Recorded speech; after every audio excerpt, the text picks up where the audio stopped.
గ్రామాల అభివృద్ధి కోసం స్టేట్ మ్యాచింగ్ గ్రాంట్ నిధులు ఇస్తానని ఎంపీపీ మోసం చేయడంతో ఎంపీటీసీ సభ్యులు ఆందోళనకు దిగారు. సిద్దిపేట జిల్లా దుబ్బాక నియోజకవర్గంలోని మిరుదొడ్డి మండల పరిషత్ కార్యాలయంలో ఎంపీపీ గజ్జెల సాయిలు ఆధ్వర్యంలో ప్రత్యేక సమావేశం నిర్వహించారు. స్టేట్ మ్యాచింగ్ గ్రాంట్ లో 17,89,000 రూపాయలు ఉండడంతో ఎంపీటీసీ సభ్యులు సమస్యలు తెలపడంతో ఒక్కో గ్రామానికి నిధులు కేటాయించడానికి ప్రణాళిక సిద్దం చేసి మినిట్స్ లో తీర్మానం ప్రవేశపెట్టారు.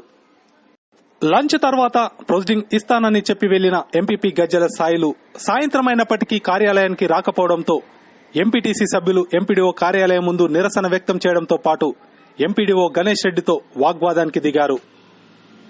జోక్యం చేసుకున్న ఎంపీటీసీల ఫోరం మండల అధ్యక్షుడు బాల మల్లేశం గౌడ్ ఎంపీపీతో ఫోన్లో మాట్లాడి ప్రతి గ్రామానికి నిధులు వచ్చే విధంగా చూస్తానని తెలపడంతో ఆందోళన విరమించారు. ఈ కార్యక్రమంలో వైస్ ఎంపీపీ పోలీస్ రాజులు, ఎంపీటీసీలు శ్రీనివాస్, నర్సింలు పలువురు పాల్గొన్నారు.